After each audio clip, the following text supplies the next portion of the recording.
let's talk about the Twitter layoffs. So if you haven't been paying attention, basically every company in California in tech has been doing layoffs almost, especially the bigger ones. So almost no one's been safe at the moment. A lot of companies have been doing layoffs, some doing 50%, 10%, 20% of their workforce. Twitter obviously being a high profile one because Elon is now the owner of Twitter. So Elon bought Twitter, made huge news.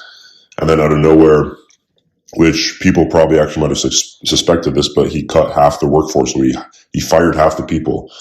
So I want to talk about this and how it kind of relates to overemployment.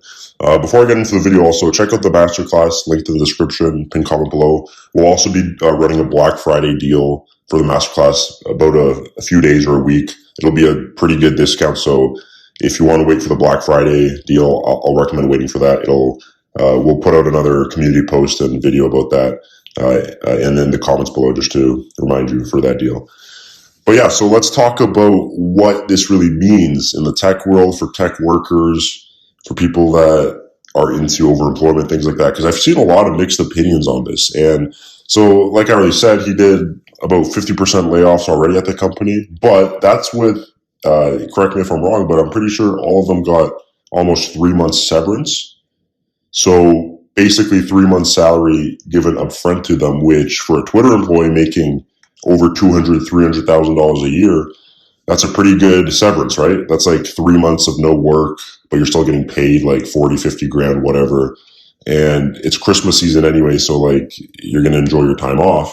And a lot of Twitter employees, which I feel like people don't understand, are already working at a very top tech company, right? So they'll always be able to stay afloat. Like they might not, especially with a lot of companies doing layoffs, there's going to be more competition for open positions and a lot of companies are in hiring freezes, but these people will probably always be able to find jobs at lower level companies if needed. Like they'll always be able to make six figures remotely from somewhere. They might not get back to where their current salary was for even a while, honestly, because of the layoffs at every company, but they'll be fine, right? Like these people, if they were smart, they would have had some savings saved up. Like they'll be fine. That's not really the issue here. It's more so about like, does this make sense for someone like Elon to do? And also, if you're an employee, how do you feel about this? Like, do you agree with this? I want to get your opinions, guys, below, because I feel like a lot of people that are on the overemployed side feel like they have to agree with the fact that these layoffs are bad and Elon's an evil person.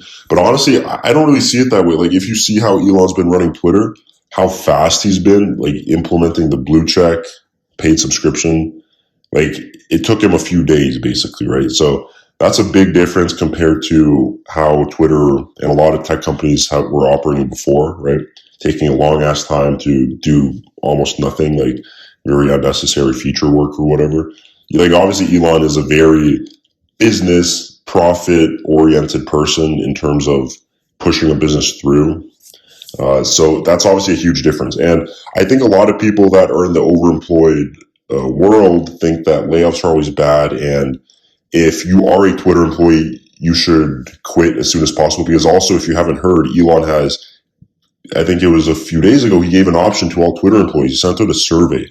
And you click yes if you want to commit to working intense hours to push the business forward, or you click no if you're not okay with putting your best foot forward and you'd rather just be laid off, and you still get the severance in that position. But honestly, this is what I kind of want to make the topic of this video about, guys, because I want to talk about opportunity, right? It's not just about like, and again, I don't think everyone thinks like this, but I think people kind of confuse overemployment with kind of just milking an employer, right? But it's not about milking an employer. Like everything's a transaction. It's about an opportunity, right? And opportunities come and go. Opportunities can be meta level. They can last decades. They can last years, sometimes even months. And overall overemployment is one of those that can last a long time, but you also have to be able to identify those trends in your current situation.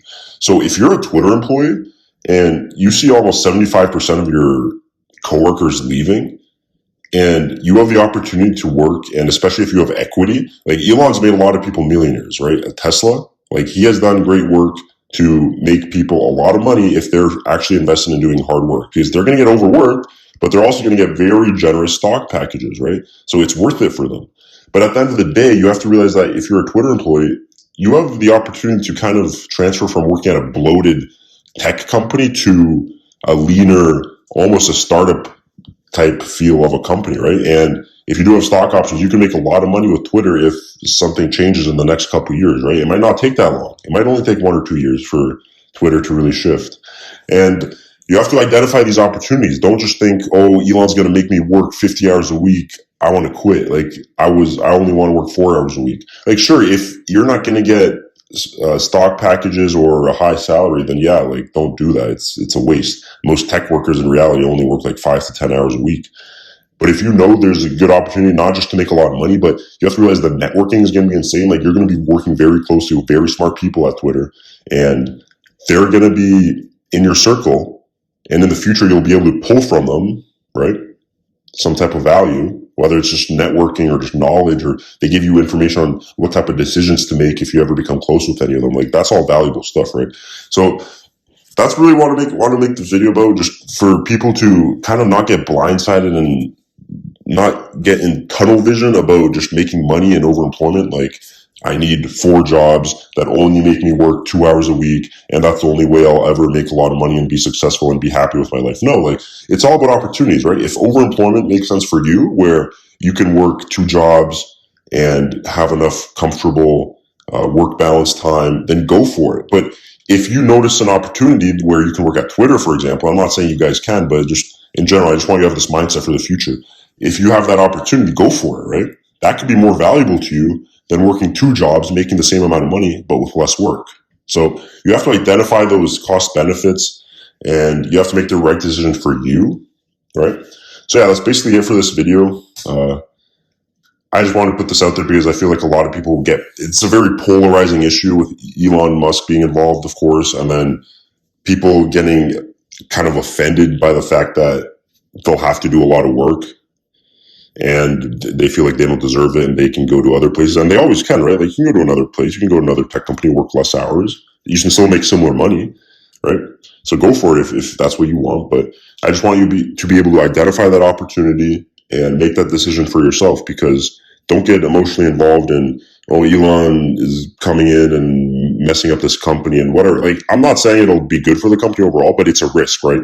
And even with overemployment, even like in our world, working 2 jobs with minimal hours at comfortable companies that aren't too innovative, that to us, that sounds kind of comfortable and cushy and low risk. But in reality, for other people that only work 1 job, that's a pretty big risk. And same with Twitter. If you want to make a big payoff, you want to work, you're going to work a lot.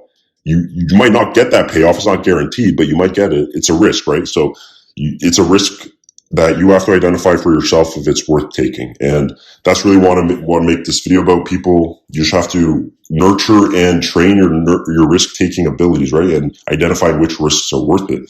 So yeah, if you guys have any opinions or thoughts or comments about the whole Twitter fiasco going on, please leave them below. I feel like it's super interesting, and I feel like it'll evolve a lot and things can change very quickly. Like you can see how fast Elon has been moving with the company. It'll be very interesting to see what Elon does in the future with the company, and also not just him, but how the employees react, right? How they take this on. And yeah, we'll see. I mean, leave your comments down below. And again, like the video, subscribe to the channel if you're not subscribed yet. And I will see you guys next time. Thanks again for watching.